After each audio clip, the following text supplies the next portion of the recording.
नमस्कार मंडळी, आरोग्य विभागाच्या आरोग्य सेवा या यूट्यूब चॅनलवरती आपलं स्वागत आहे. आज आपण निक्षय ॲपमध्ये रुग्णाची एंट्री करून त्याचा निक्षय ID कसा जनरेट करायचा हे या व्हिडिओमध्ये पाहणार आहोत. यामध्ये तुम्हाला माहिती असेल, भारत सरकारने नुकतंच TB मुक्त भारत अभियान सुरू केलेलं आहे. त्यानुसार 60 वर्ष किंवा त्यापेक्षा वरील लोकांची सर्वांची TBची तपासणी, तसेच जे जुने पेशंट असतील त्यांच्या संपर्कातील व्यक्तींची तपासणी व जे काही तुमचे आजारी व्यक्ती असेल, जसे की शुगर डायबिटीजवाले लोक असतील, त्यांची पण तुम्हाला TBची तपासणी करून घ्यायची आहे. हा व्हिडिओ आपण 2 टप्प्यामध्ये पाहणार आहोत. पहिल्या टप्प्यामध्ये त्या व्यक्तीचं रजिस्ट्रेशन कसं करायचं आणि निक्षय ID कसा जनरेट करायचा, आणि दुसऱ्या टप्प्यामध्ये त्याची टेस्ट कशी भरायची आणि आउटकम कसं भरायचे हे आपण पाहू. तर सर्वप्रथम तुम्हाला निक्षय ॲप खोलायचं आहे. त्यामध्ये तुमचा युजरनेम आणि पासवर्ड टाकून या ठिकाणी साइन इन या ऑप्शनवरती क्लिक करायचं आहे. तर तुम्हाला या प्रकारचा डॅशबोर्ड या ठिकाणी दिसेल. यामध्ये नवीन रजिस्ट्रेशन करण्यासाठी न्यू एनरोलमेंटवरती क्लिक करून पब्लिक पेशंट या ऑप्शनवरती जायचं आहे. पब्लिक पेशंट या ऑप्शनवरती क्लिक केल्यानंतर या ठिकाणी तुम्हाला प्रायमरी फोन नंबरच्या जागी एक मोबाईल नंबर टाकायचा आहे.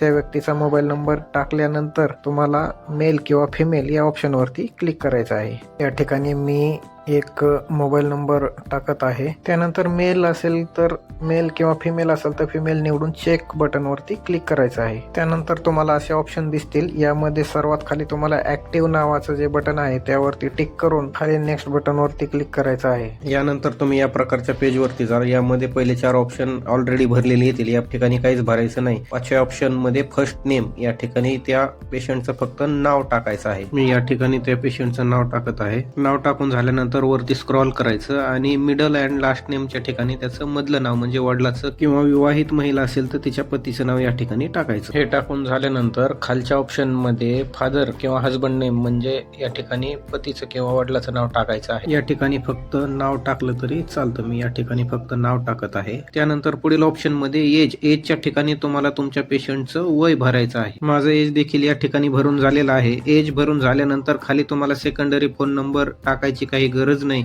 तुम्ही डायरेक्ट नेक्स्ट बटन वरती क्लिक करायचं आहे. नेक्स्ट बटन वरती क्लिक केल्यानंतर तुम्हाला या प्रकारचा तुम्हाला पुढे अजून एक फॉर्म ओपन होईल. यामध्ये सगळ्यात वरती तुमचा ऍड्रेस या ठिकाणी टाकायचा आहे. मी ऍड्रेसच्या जागी त्या व्यक्तीच्या गावाचं नाव टाकतो. त्यानंतर तालुका या ठिकाणी भरायचा आहे. त्यानंतर तिसरं ऑप्शन सोडून द्यायचं, खाली यायचं आणि हेल्थ फॅसिलिटीच्या जागेवर तुमच्या दवाखान्याचं नाव या ठिकाणी निवडायचं. तुम्ही ज्या ठिकाणी त्या व्यक्तीला तपासायला पाठवणार आहे त्या दवाखान्याचं नाव निवडून त्याच्या खाली तुमच्या गावाचं नाव निवडायचं. या ठिकाणी गावाचं नाव तुम्ही सर्च पण करू शकता. या ठिकाणी मी सर्च करून गावाचं नाव देखील निवडलेलं आहे. त्याच्या खाली तुमचा पिनकोड या ठिकाणी टाकायचा आहे. पिनकोड भरून झाल्यानंतर परत नेक्स्ट ऑप्शन वरती क्लिक करायचं आहे. त्यानंतर या प्रकारचा फॉर्म ओपन होईल. यामध्ये वरती एरियामध्ये तो व्यक्ती जर ग्रामीण भागातील असेल तर रुरल निवडा, शहरी भागातील असेल तर अर्बन निवडून तुम्ही खाली लग्न झालेलं असेल तर मॅरिड नसेल तर सिंगल ऑप्शन निवडायचं आहे. या ठिकाणी मी मॅरिड निवडून त्यानंतर खालचे दोन्ही ऑप्शन सोडून द्यायचे आणि नेक्स्ट ऑप्शन वरती क्लिक करायचं. त्यानंतर या प्रकारचा फॉर्म परत एक ओपन होईल. त्यानंतर असिम्प्टोमॅटिक हे ऑप्शन वर क्लिक करून ते असिम्प्टोमॅटिकचा जो टिक आहे तो काढून घ्यायचा आणि खाली जे काही लक्षणं असतील आपल्या रुग्णाचे